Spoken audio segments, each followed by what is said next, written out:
fantastic Friday session lined up for you today. Those of you who have ever struggled with writing, and you know what I mean when struggle with writing, banging your head against the wall, feel like you're going in circles, not knowing what to do, just wasting hours and hours. Ever felt any of that? You're not going to want to miss this session because by the end of it, you're going to have a template that works across fields, across disciplines, especially made for systematic reviews, that's going to help you hit your systematic review out of the park. Also works for a general literature review. It's going to work for good practices in writing up your paper publication.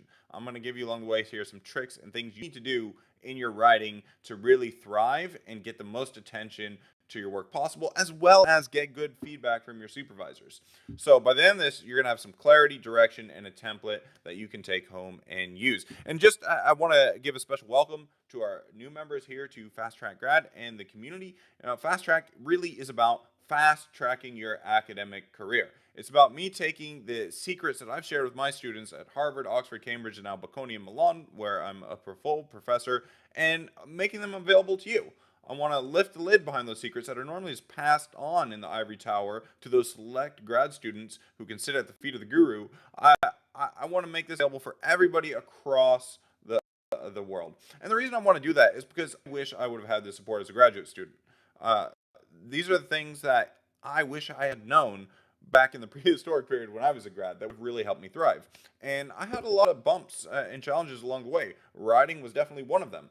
And that's because I came from a small school in Texas. I didn't have the support and mentorship that I really needed to reach my full peak productivity and get to the point where I am now. And I want all of you guys to have it better than I did and have an easier ride. And that's why we're here. So several of you have been following along with our systematic review challenge, which is awesome. I'm tremendously impressed by some of the progress that you're making. People ask me all the time, can you really start to finish take somebody who has never done a systematic review and get them to publish, have a publishable manuscript in 2 months? I'm like, yeah, we've got tons of evidence. All right, Muhammad's done it. Cornelia's done it. I mean, people across all the world have been able to do this. And the pride that you have in yourself for this accomplishment, for contributing to a body of scientific knowledge that people in your field can look at and say, yeah, this passes muster. This is a contribution to knowledge. That is something that is priceless. That is something that gives you permanent confidence and gives you a ton of value. Those of you who have not yet joined the Facebook group, do join the Facebook group because we were just having a conversation in the group today about the value to your life that scientific publication can bring. These are things that are priceless that you can carry with you for the rest of your life. That said, in priceless, I want to share with you something that did come from a member of a group before I jump in today that I think is very, very important for some of you and to watch out for in terms of putting prices on things. And this has to do with an invitation that a member of the group got that's quite similar to invitations that I routinely get as well. And I'm going to zoom in, so I hope you can see this. So I'm trying to zoom in here as best I can. It was on Facebook feed. Okay, that's a little bit hard to see. I can't seem to zoom it any more than this. But basically, the email goes something like this. Dear Dr. Kamal, due to your involvement in the field and research you published in your paper, we're inviting you to contribute a chapter to this book by these people. Work with an internationally recognized peer group can increase your visibility for your published work. Please visit the project page and start the submission process. Thank you, by this author service manager. Now, stuff I got in touch to say, well, I don't know what to do. This seems like I could meet some people in the field, maybe build my network. This could be a nice book chapter. Maybe it wouldn't be too hard to do because it's on a paper I've already done. And first reaction, no, don't do it. There's so many of these predatory people who are coming out and trying to goad you into this process with promises of internationally recognized peer review group, especially for maybe some of you in developing countries who that could be quite attractive to if you don't feel like you're currently in good research networks. Playing off these authors' names to draw you in and squeeze money out of you. So let me just take this very quickly and go look at the company. This is InTech Open. So let's go check out InTech Open. Okay, here we are, InTech Open. And let's see what these guys are about.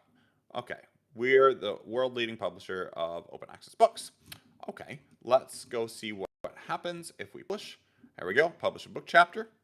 how it works. Okay. And let's go. Great. So we need to go straight to publishing fees. That's what we want. Okay, here we go. Publishing options. If you publish a chapter, you are going to get charged 1,400 British pounds to publish a book chapter. These guys are profiting on. And a book chapter does not have the kudos, does not have the prestige at all of a peer-reviewed journal. There is zero reason you should ever pay to publish a book chapter. There's a bigger conversation to be had about fees for publishing in journals like The Lancet or Science or Nature. But most of you who are in developing countries have a right to a waiver by virtue of being in a developing country. But do not get drawn into these kinds of schemes. There's a lot of those out there, and I suggest you flag it as junk in your inbox and get rid of it. These are complete sharks, and I hate it because they prey on vulnerable grad students who don't have mentors, who succumb to the siren call of publishing easy, publishing fast. But this will not do anything for you except burn a hole in your pocketbook. So please, please, please, I've heard too many stories of people in the group who have gotten sucked into these kinds of schemes.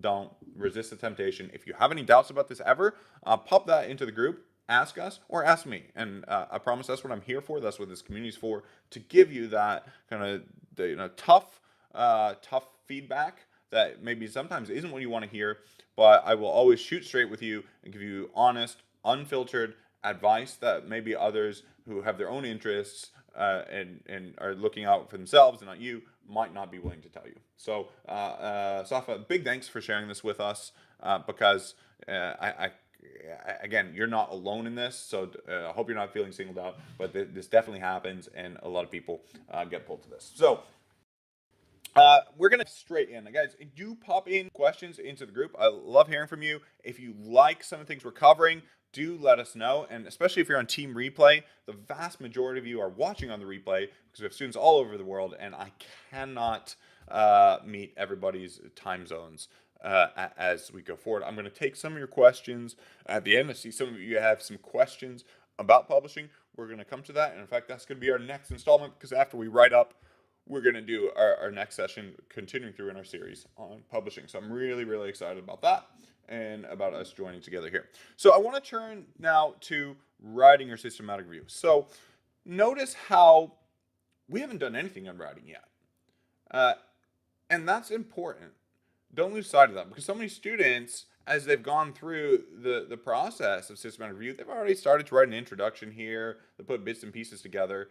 And that's the first mistake in writing. First mistake is trying to write when you're not ready. And I would say about 75% of students' problems with writing is when they don't have clarity and direction, they don't have their results done, they don't really know what they're writing about. They might feel like their back's against the wall, they gotta just get something down on a page, show their supervisors, not get kicked out of the program, and they end up burning time, losing more time, because they're just not ready to write or put anything together, and they go in circles because they can't figure out where they want to go because they don't have the results yet. So we are only turning now to writing up now that we have our results, and that's a very important principle. So principle number one is you need to be ready, and if you follow the course, which we've set up to be step by step in the challenge to get you this point, you're now ready to write. And that brings me to the second important principle. We are going to write from the inside out. This is a bit like if you've ever seen a house being built. You notice the house, they don't start with the front door. Right? They don't start with the windows. No, they start with the infrastructure. They start with the skeleton and the bones. And I'm going to give that to you. And we're going to build, just like builders do in a house, we're going to build our paper from the inside out. And we're going to follow the logical flow, because this makes it easy and simple to write, starting with the methods. Because that's going to be easy and straightforward to do, because that's what you've done. And it should be easy and build your confidence for all of you to write about what you already did. So I'm going to take you through that. And so we're actually going to crack on, and I'm going to show you how to approach that method section. This brings me to my third principle in writing that you need to know. And it's a principle that's already familiar to you, those of you who have been following the course, because we are going to not reinvent the wheel. We are going to tap into existing knowledge and make sure our paper is structured and modeled in the right way. And we're going to use our nearest neighbor approach. So our nearest neighbor, you've already found a nearest neighbor for figuring out your keywords, for figuring out what papers have already been done to make sure your topic was good. Now we're going to use that same nearest neighbor to find a good paper to model on in the type of journal you want to hit, to make sure you've ticked all the boxes, you've got your formatting, and you've got your structure and your content right. So what I want all of you to do is to come through. I'm gonna screen share again. I'm gonna go back to Google. And I want you to go back into Google Scholar. Now, along the way in your search, you might have already found a nearest neighbor paper for yourself that you want to model off of. So suppose, for example, I'm doing a systematic review on trade and health. I'm going to go pull out, here we go, trade and health. I might pull out this paper as a nearest neighbor and print that out.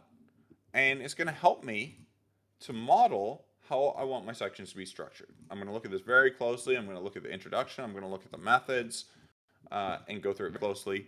And you know, when I'm writing my method section, I might even have this paper next to me. As I look through it, I say, okay, here's the first. They talked about what databases they searched. They talked about you know, why they included various papers, and go forward that way. So I want you to have that nearest neighbor with you, and especially so if this is in a journal, suppose I'm thinking of targeting this journal, and many of you, you should always be thinking about consulting the style guide for a specific journal before submitting. If you already have that in your nearest neighbor paper, even better, because as you go along, you're going to mimic that. So finding your nearest neighbor is one of the first things that you need to do. If you haven't already, it's just a quick Google search away for you. Okay, now so with that, I'm going to dive straight in and create a Word document, and I want to actually go through some of the main sections in the structure of the paper for you that we're going to develop. And like I said, we're going to start with the method section. And to do that, I'm going to show you how you can kind of infer what needs to be there from looking at other papers in the field. I'll take you to some of our papers. We'll look at this paper and a few others. But here's one that we did a long time ago. And you can kind of see that in here, you're going to have certain things in your method section that are going to be kind of common in all systematic reviews. You see here, you've got selection criteria is going to be here. You're going to see this Prisma figure describing how your articles are in. You're going to have quality assessment if that's there. Any special thing that you've done on the analysis. So those are definitely going to be some key patterns. Funder involvement if that's there. You can see we're going to talk about how we dealt with duplicates and did the screening. So that's pretty nice. And let's look at another paper here. Our nearest neighbor paper, see what it did. And this paper just very quickly went through. Notice I'm not even reading this paper. I'm just looking at the structure and what it's got. So, okay, what databases were searched. Here it's talking about what the inclusion and exclusion criteria were. Here it's looking at how they extracted things from the study. And what you're going to find as you look through a lot of papers, and we've done this homework for you, is I've looked through a lot of systematic review papers, and I figured out what are the common sets of ingredients that need to be in your paper. And I'm going to set these out for you right here so you can use this in your paper. Very first thing you need to do, you need to have in your methods what your search strategy is going to be. And I'm not going to write everything out, but I'm going to give you the template of what needs to be there. So the first thing you want to say is that, well, we performed a systematic review following the preferred, the big acronym reporting items for systematic reviews and meta-analysis, Prisma, because you did that, guidelines, and add your citation here, which you all will have from Zotero now. So very first thing here goes here. Now you need to include what the databases were we searched. We searched X, Y, Z databases. So maybe I'm just going to make up stuff. PubMed, EBSCOhost, and Scopus, covering the or on which date. You need to let people know on which date you conducted your search. So on February 18th, 2022 for articles on what your topic is. Let's just say on trade and health. And then you need to talk about what your keywords were. Right? So we're just following exactly what we did in our paper. So our keywords, to operationalize the search, we looked for keywords, for variants of keywords. So now you're just going to say what your keyword variants were pertaining to trade and health. Let me make this a little bit better, just for the sake of example. Let's say infectious diseases, trade and infectious diseases. Trade included terms for export, import, etc. Now, what you've done, if you've done your nearest neighbor, you can say, following the approach of X and colleagues, we included terms for trade, including exports, and so forth, and add the citation. And that's great. This is just what we talked about, that you're kind of armoring up and saying, well, you got a problem with the way I searched it, you're going to have a problem with what these guys did, and that was already good enough to pass peer review. And the same thing, then you're going to do the same for infectious diseases, how you got to your keywords. So again, the goal in your writing is to be simple, clear, that everybody can follow what you did, and ideally do it themselves. Just like imagine you were writing a cookbook or a recipe book.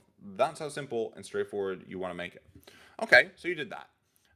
And now, what are you going to do? You're going to say, okay, our initial search found X articles, of which Y were duplicates.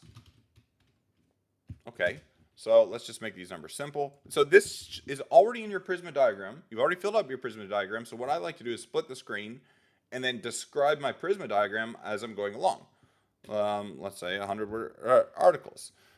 These remaining 900 papers were then evaluated evaluated for eligibility into the study. So now you have your inclusion-exclusion criteria. Okay. We applied a series of inclusion-exclusion criteria. And now you just want to say what those criteria were. Articles were included if they were, say, written in English, were peer-reviewed articles, and were published after the year 1995, when a new technology for detecting infectious diseases was invented. I just making something up. If you're going to do a year cutoff, you need to justify why. So any of these inclusion criteria that you put here, you just need to explain why. You've already thought hard about that. You just need to explain this to everybody else so they understand what your assumptions were, and you make that crystal clear. We excluded articles that were descriptive studies or used qualitative data. Nothing wrong with that, but that might be a choice that you made. Finally, after applying these criteria, we were left with a total of X articles. There you go, which we included in the final study sample. Okay, so all straightforward here. All right, you're just going to unpack. This is just very simply everything you did. We used Prisma to get our search. We searched these databases. We looked for these keywords, and following these approaches of our nearest neighbors, this is how we operationalize those keywords. We found this many articles, and we got rid of the duplicates. Now we're going to move on in our Prisma to the next spot here, and let me go ahead and make this bigger for you guys. We're going to go into our Prisma and follow now what we did in our inclusion-exclusion. If you want to be super detailed, you could even outline the numbers. Of the 900 articles, we excluded 5, which were not in English, and I don't know, and 95, which were not in peer-reviewed journals. So now you're making it even easier for people to replicate what you did because you're listing the numbers for each reason why you took things out. It's already in your Prisma figure. If you want to be super detailed, that detail is what sets us apart as scientists. Put those details here. Those details are fantastic, and they're fantastically important. And they just show, they give the impression to readers that, hey, this person was very thorough and detailed. This kind of rigor is probably carrying through the entire paper. This is a well done, documented manuscript.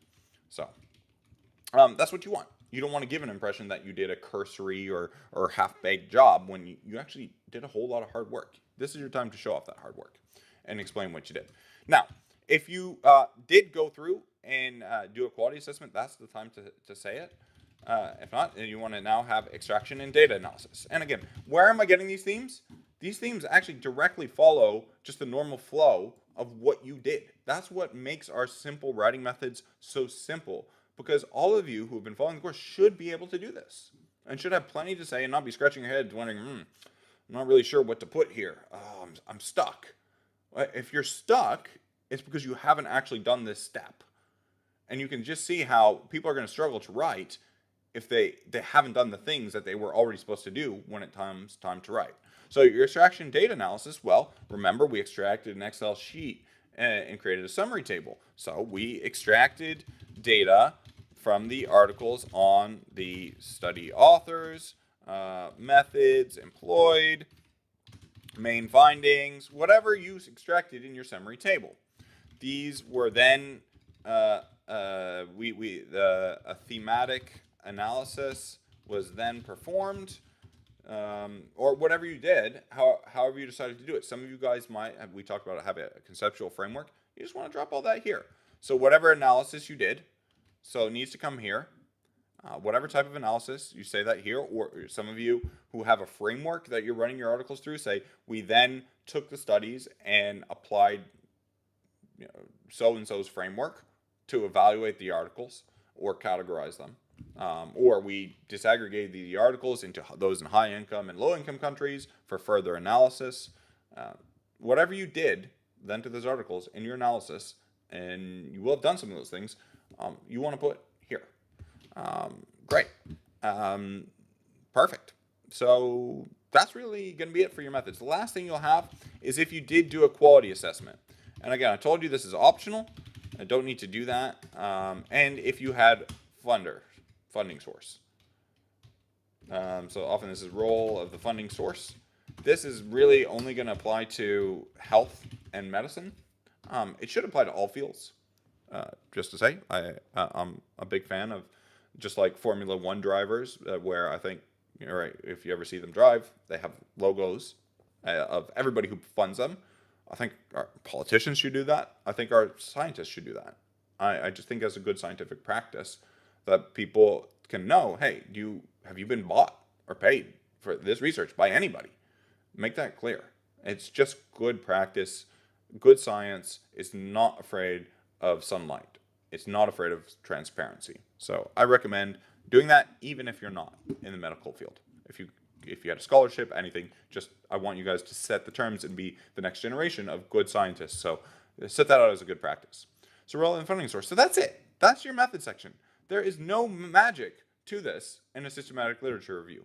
You all should be able to do this. Guys, any questions about the method section?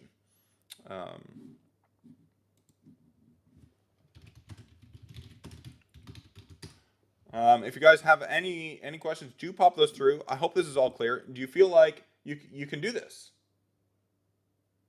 on your own? Do you feel confident that you can take this outline and run with it? Because I'm going to share this outline back with you. So if you have any questions, and it's very likely somebody else has the same question, this is your time. So I want you to really feel good about this. And again, what am I going to do? I want to go back to, let's just find another systematic review here and make sure that that's all there. Let's do a systematic review on, I was just working with a student who's got a great topic on climate change and migration. Let's just pull something out here. Here we go. Here's one. I do cover a lot on health because that's what I know, but it's the same in education or in others. So here we go. Same thing. First paragraph is looking at, okay, which databases, and we use these keywords. I'd like to see the keywords being listed even more strongly and more clearly. You'll see sometimes the order of these ingredients will vary. I suggest the order that I've listed for you because I find that just linearly flows what you actually did. Here we go. So now they're saying how they evaluated the articles, and here they did a quality assessment. Here they put their inclusion, exclusion criteria. Now here they're going through the numbers and following their Prisma diagram, and then straight to the results. Like I said, that's it for the method. It doesn't have to. Don't worry if it's not long. Let's look at one in education. Let's say math education. Let's see if we can find a systematic review here. Mobile learning. Here we go. This could be good. Okay, let's see if I can get access to it. And looks like I don't have access to it. So, oh, here we go. I got a PDF here. Let me pull this up, and hopefully that will come through. Okay, that's really nice. Just want to cover some different ones here. So background. So sometimes these won't be as well structured, but here we go. So this is explaining more what systematic review is and who did what. So it has search strategy. And it's nice. It lists all its synonyms and terms. That's a really nice way to do it. So what are they doing? They're just listing their main search terms. And I like this. I like when we're that specific that somebody can directly copy and paste this in. You could either put that in the main text or put it in an appendix, but I really like it. They link to all their databases. That's great too. And then they've got a study selection. So they're going to talk about their inclusion, exclusion criteria. Here we go. Include, exclude if. That's really nice and clear. And you're just walking through your Prisma. And they've got a quality assessment. So as you can see, again, I've done the heavy lifting for you and gone through and looked at what all your ingredients are and put together our simple method for writing up your methods. Okay. That's your method section. Let's move right along. We're going to go to the results. No exaggeration. By the end of this, you're going to feel like you know exactly what goes where across your review. So, results. First section of the results. I like to use this to describe your data. So, what do I mean, describe your data? Well, you have a bunch of systematic reviews. You want to let people know what reviews you're looking at. Where are they from? What methods did they use? Before you kind of roll up your sleeves and get deep, you kind of want to just describe what's there. So describe your data. Say, okay, how many papers in total from which countries? Or, right, I can't tell you exactly what these important dimensions and differences in your studies are going to be, but often you might want to describe the geography. You might want to say, right, if it's education, maybe there's different education levels you're looking at. Maybe there's how many the studies differed by men and women and the numbers they looked at. You'll know for your topic, this does vary. And so you'll know what those important characteristics are that people, if they're going to look at your study set and what you did, what information they need to know.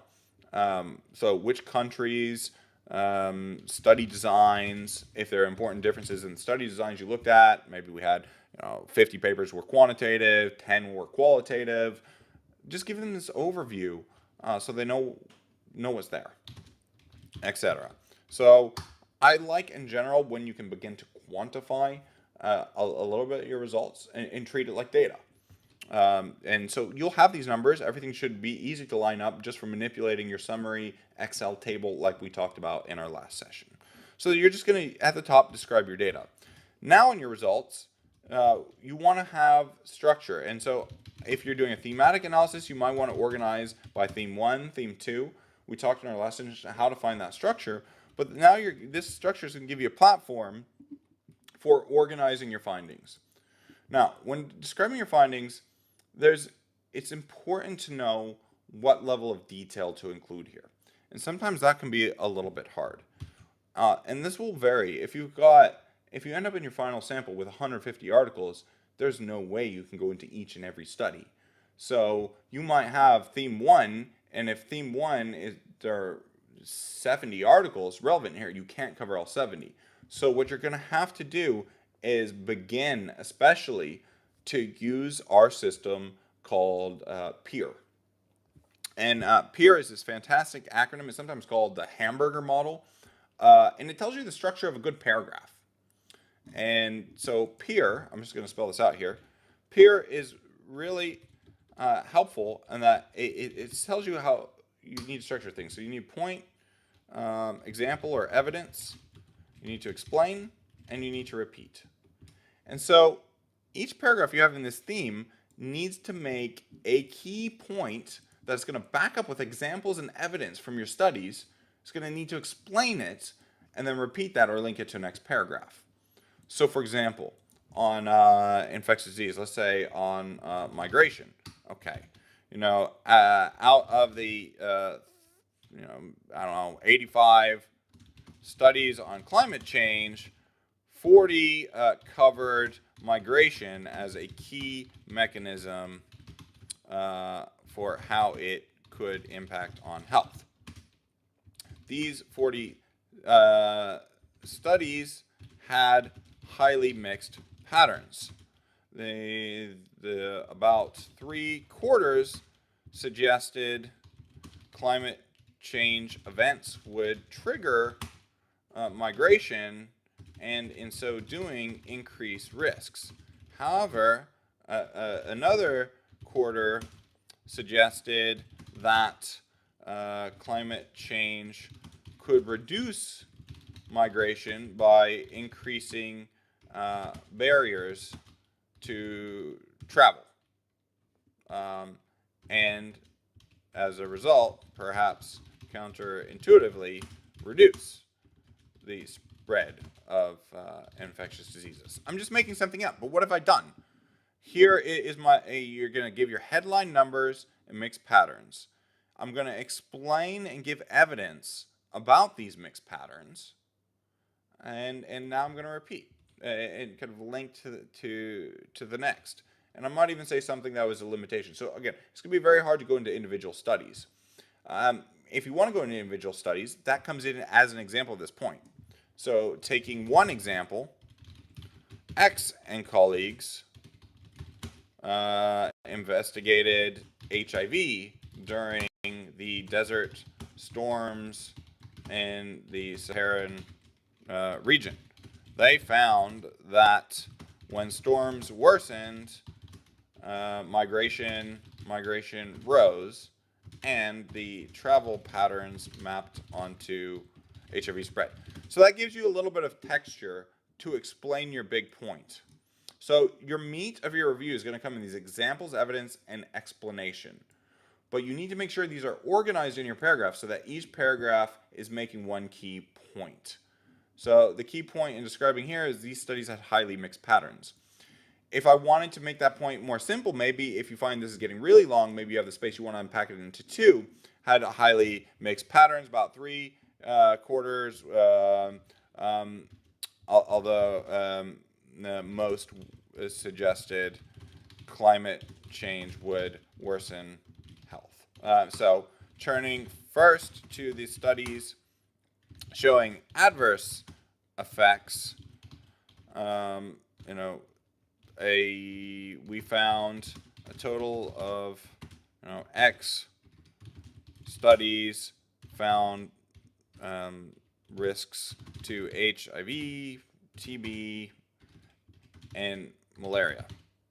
And then you might take your examples here. So this is a different structure that I'm going to do, but it's the same thing. I'm still following the PEER model, except now I'm going to break this out and make one point in each paragraph. And this is one key principle here. In this PEER system, P is point. It's not multiple points. It's not 5 points. It's 1 point. And that is a rule. That is our PEER system with a 1-point rule. Right? If you can think of PEER as a hamburger, the P is like the top bun, and your final sentence is the bottom bun, and this is the meat. Right? You're not trying to smush two hamburgers together. That's just not going to be very nice. Right? You wouldn't try to smush a chicken burger and a lamb burger. I wouldn't recommend that. But point is, you want your paragraph to make 1 point. And I'd say, of the students who are writing at the right time, those who are not writing well, most of the time, the biggest sin mistake they're making is they're trying to put too many points together.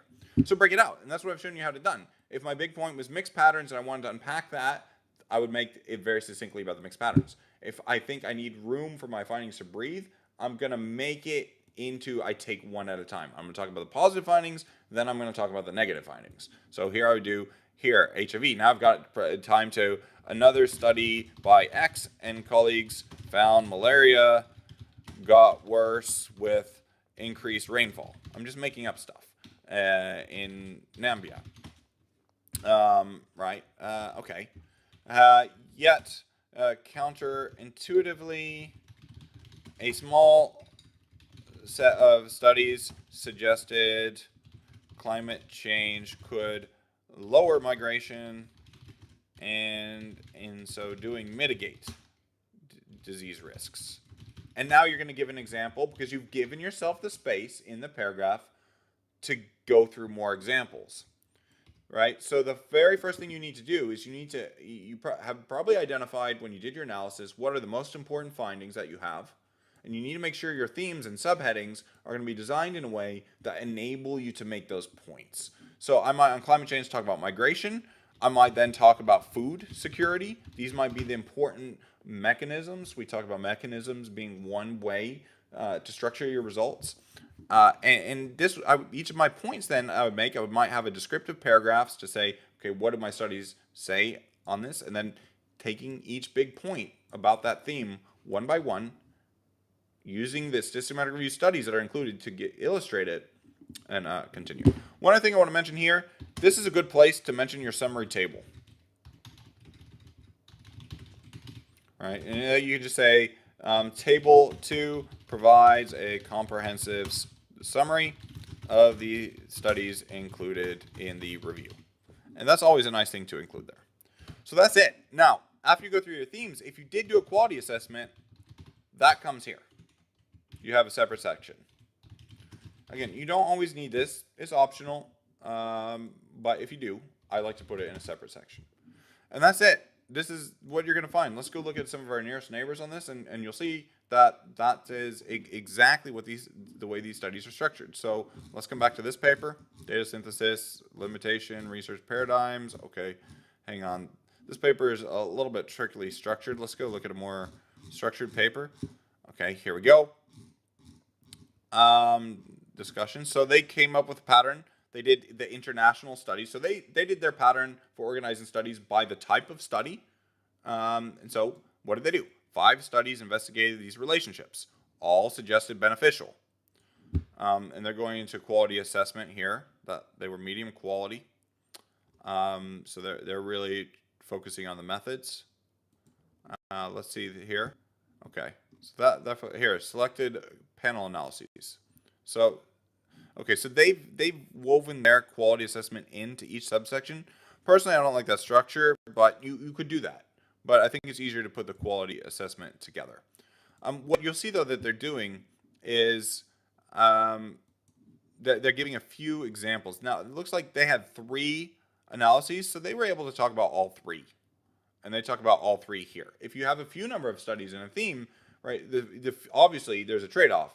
The smaller number of studies you have, the more real estate space you have in your paper to kind of allocate to it. So you're going to have to find that balance. But yeah, if one of your themes has 3 studies, talk about all 3 studies.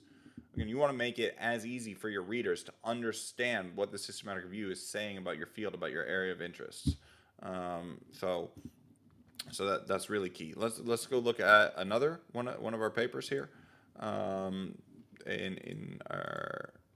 Let's come back to climate change migration. Yeah, let's come to the climate change migration paper. Using that one, how they did their results. So results, you can see. So they first thing they did was mention their summary table here. That's fine. I would have liked them to have done more descriptive statistics.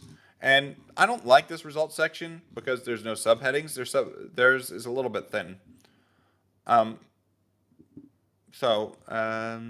Yeah, let's see here. So this is not really, so here's some. So they're just kind of listing some of the consequences. So I particularly, I have to say, I don't like the way this is written because this is very general and vague, and it doesn't give you enough detail about the studies to evaluate what the studies did and what they found. So in general, if you do write about a study, you want to say, okay, what did the study do? They investigated HIV. How did they do it? You might want to say the method, and you want to say what they found, so that authors don't have to go back and read those studies and can kind of get clarity about it. So let me take a couple questions as we're here. These because we got some good questions that popped up. Can you be left with 800 papers? No, you don't want 800 papers. We talked about this before. I want to get you guys under 60. If not, you need to go back and revisit the steps on your inclusion exclusion criteria. It's just too much to write. You can't give meaningful results. Now, if you have 800, you can do that if you're going to do a quantitative analysis of those studies because you have 800 data points, and that fits better with quantitative analysis. But you can't give a thick description and really show people a lot of meaning out of those 800 studies very easily. You need to use quantitative tools to map out the domains and themes and areas we're not covering here. So for the vast majority of you, I suggest just getting a smaller number of papers, setting your inclusion and exclusion criteria to make it more manageable. Okay. Some systematic literature review has author details. Yep, absolutely. That's right. So if that is important to understanding your literature, then include that. I mean, we've done literature when we were interested in silos in the field. We thought the economists and the psychologists were thinking about decision making in different ways, and we intentionally coded the studies that were done by economists and compared those to the ones done by psychologists, and that revealed some important differences. So if that you think helps say something interesting, remember you're taking a helicopter view of your fields. That's going to enable you to see things that other people who are just looking at one study at a time can't see. So if those details are important, you want to write your results to bring those out. Is this template good for all domains or for only papers that include a control or application group? No, I mean, the studies, the neighbors I've just used, climate change, none of these are really including a very good control group. So this applies for everything. It works quite well for randomized controlled trials and others, but none of the nearest neighbor examples I've looked at here today with you were based on randomized controlled trials. Right? We don't have any randomized controlled trials of climate change, so that would be infeasible, impractical, unethical. So anyway, no, we haven't done that. So it definitely works. Best between and I think this is right. If I could say there's a sweet spot for your review, I would say that's about it. Because and why I kind of asked you to just believe me before when I said that, mainly to save you time, but you'll see it now also because in the space you have in your paper, if you're aiming for a 3,000 to 5,000 word paper, right, your results section, you've only got about 1,500 words to fill in, maybe pushing it to 2,000, which those are going to go fast. So I have a lot to say. One thing I want to say too, when you take these studies, what I often do is, if my summary table is written well, with the comments and notes I need, I don't have to go back and look at the papers. I've done my hard work already for writing, and when I write systematic reviews fast and well and effectively, it's because I've already gotten all the detail I need in my summary table to report what's included in that study. So hopefully, if you've done a good job in your summary table, it's going to make the writing easy. But if you have to go back and look through the papers one by one, you may still need to do so. But if you need to do that, it's going to take a lot more time and a bigger chance you start getting lost and losing track. That's why if you've done your hard work and done a good summary table, you're ready to write. Okay. And again, you should know what you want to say. So if you don't know what your themes are, you have no business writing the results section. You're just going to get lost. So make sure you've done the analysis first before you get started. Okay. We are ready to move on to the discussion or conclusion, and that title is actually going to depend on what your paper is. Just a gentle reminder, those of you who are joining from other platforms, do join our Facebook group because you get much more support there. Okay, conclusion. Conclusion follows a general structure. Again, there are common patterns. I'm not going to go through all the papers searching these patterns, but I'm just going to share with you what they are. So, first paragraph. Restate your main findings. Again, this is my personal preferred order in our simple writing methods because it works really well. And it's going to cover all the essential ingredients you have. You may need to shuffle these things around, but I find this is the easiest way to write up your results. You can always shuffle it around later, but if you write up these results, you're going to make sure that you've covered everything that you need to cover. So first paragraph, simply restate the main findings. Don't interpret them. Don't go further. Just restate what they were. So our study found that the vast majority of climate change studies found that it was going to worsen migration. However, there was a limited set of few that found for the themes of food security, climate change could actually maybe be good. Whatever it is. You just need to say that. And then that's it. Key point. Your results is not where you interpret these findings. The results is you're just dropping the findings. Conclusion is where you come back in and you have yourself playing more of a role in interpreting what they mean. So be sure that when you summarize these results, you don't go through and interpret, you're just kind of reporting and dropping the findings of the studies there. Conclusion is where you make more a judgment about the meaning of that. Okay, so restate your main findings here. And then your second paragraph, or paragraphs, right, sometimes multiple, are going to be study limitations. Now, this is probably going to be broken into two, because you have two kinds of limitations you need to talk about. You need to talk about limitations of your review,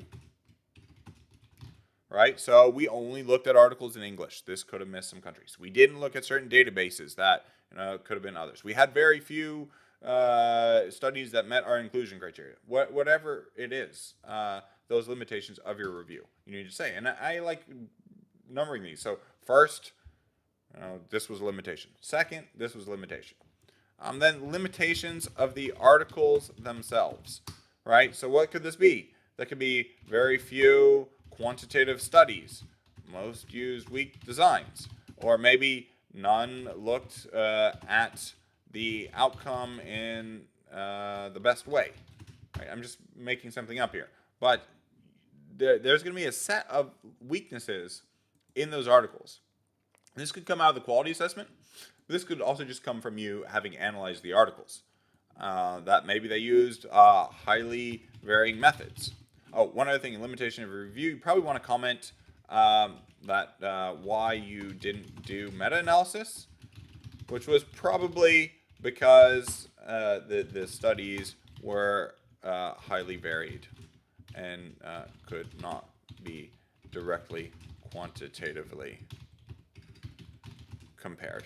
Right? Maybe they had different outcomes, or the methods were just you couldn't combine a randomized controlled trial and a descriptive study and lump those all together in one quantitative analysis. But you probably want to say something like that there. And then go through the limitations of articles themselves. These limitations are super important. Why? Because you submit a paper to a journal, so often reviewers come back and say, oh, well, you missed this important point. And here's where you can kind of armor up your paper, say, I thought of that, and this is how I dealt with it. And a nice thing in limitations is you could say that future research is needed to address whatever shortcoming you couldn't address here. But it's your way to kind of set an agenda for the field.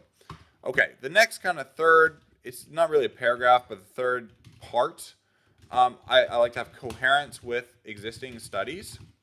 So this adds strength to people believing you to say, look, here's where my study is consistent with what everybody else found or thought, and here's where it departs. So point out who your study agrees with and where it is breaking new ground or diverging. So that's nice to have. Fourth paragraph now is going to be implications for future research. So your study now gives you the right to set a research agenda and implications for policy, if relevant. Some of you may just want to stop at implications for future research. That's fine. Some for policy. But think about it. You've just read everything in your area. You have earned the right to say something about what needs to be done. Where should the field go? What's a priority? And similarly for policy, you have summarized all the evidence on your topic. You are in the best position to take an objective stance and say, here's what these results or findings mean for policy.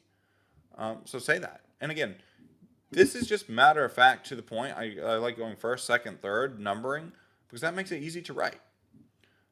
Future research. Maybe this is a way to come back and say, well, we need stronger designs. We need randomized controlled trials in this area. For policy, maybe it says, look, climate change is going to be bad for infectious diseases. We need to upgrade our emergency preparedness systems to deal with increasing rare shock events or animal to human outbreaks that can happen from global warming. This is your point to say that. So this is it. This is a simple structure of the conclusion. Don't overthink it. Don't feel like you have to write a Pulitzer Prize winning novel here, but just include these points. So at this point, now I recommend going back to the top, and I recommend actually progressing writing your abstract. So your abstract is going to be take one of two forms. It's going to be unstructured or structured. For most of the sciences, you're going to have structured abstract. For most of the social sciences, you're going to be unstructured. If you're on the fence, try structured. So you'll know. But structured, they're all going to have the same ingredients in an abstract. They're going to say background, methods, results, and conclusion. And imagine like as you've written, kind of like you've knitted a sweater, and maybe you have some loose threads here and there. This abstract helps you really tighten everything so everything kind of fits together really nicely. And the abstract at this point, you should be able to say, okay, just write it in order. The methods, quick summary of your methods, quick summary of your results, the main findings, right? You compressed and smushed together even more, and the main conclusion. I'd say even if you're writing unstructured, try writing it structured, because then you can convert it to unstructured very easily, and you know all the key points are there. This will make it easy for people to see what's in your study at a glance. And the easier you make it for people to see and understand your study, the better chance you have of that study getting a fair treatment and getting the attention it deserves. So many times students are saying, oh, I've done this brilliant work, but it's not getting picked up. Well, it could very possibly be. It is brilliant work, but people just aren't understanding it. So make it as easy for your readers as possible. So I do like writing structured abstracts and then converting them to unstructured. If you're kind of in a field that's in the middle, could go either way. If you've gone structured, you can very easily convert. So now for your abstract, you need to say something about the background. And the background links to the introduction, which is why this is good to have. And usually that's like, what's the big question that you said to ask? And you're usually going to say, here, we performed a systematic review on whatever the topic was. So what's the big question? Why are we having this conversation now? Why is this important? So, for example, there are widespread concerns that climate change could trigger, hazardous events which cause mass migration. It is unclear whether this climate-linked migration could worsen or improve infectious diseases. Here we performed on the disease impact of climate-related migration. Okay, there we go. So that's it, right? This is going to be a mini synopsis of your introduction, which we're going to come to. So all these are just mini sections of what you're going to actually do later on. Okay. I'm going to come back to that. The abstract's very important. I just want you to get things down at this point in the abstract. So here we go. Introduction. So first paragraph of the introduction needs to answer the question, why are we having this conversation now? Really critical, right? And I think in the climate change, it's going to be this, right? Climate change is by all foreseeable consequences going to happen. The question is, how bad is it going to be for health, and what can we do to prepare, right? So something like that. You need to have, what are we having this conversation now? And in that, you might want to give some data points about the issue, right? Maybe climate change is an undeniable event. I don't know what you want to say, but something you just need to get into. If you're talking, even imagine you're talking to somebody in your field, what is that collective conversation you're about to have? So this is really, really, really important. For some people in health, it could be, right, dementia is the leading cause of disability in older people. It's predicted to rise massively, and right, it's critical to understand what can be done to prevent it. This is going to foreshadow. You're already starting to think in the back of your mind in the first paragraph, foreshadowing the gap, and that's what the second paragraph is: the gap, the big gap. And to set up a big gap, you need to cover what do we already know, what do we not know but need to know. And when you talk about that, you might point to limitations of past research. And this is very simply, this big gap could unpack into one or two paragraphs. But that's going to bring you to your third paragraph, which is going to be your study. So to address these gaps,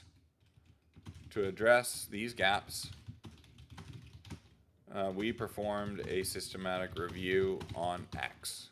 If you used any special framework, mention it here. Okay. So that's it. That's the third paragraph of your study, and you will see some of these systematic reviews are as short as this, but you really won't need it. If you think about the space that you have for your paper, you can't write a lot. I mean, one of my favorite authors, Ernest Hemingway, he wrote letters a lot, and to one of his friends he wrote, "Hey, I'm sorry I wrote you a long letter. I didn't have time to write a short one." It's hard to condense all this rich, detailed information into a short amount of space. That's a challenge, but you can do it. So make sure that when you write up this introduction, as you follow this on the big gap, that you remember and don't lose sight of our peer system, because it's the same thing. You're going to need to do the same thing. So what we already know might start off with, it's well established that climate change is going to cause chronic diseases. Right? A series of and then examples. A series of studies found climate change is going to trigger diabetes and heart disease and all sorts of bad stuff.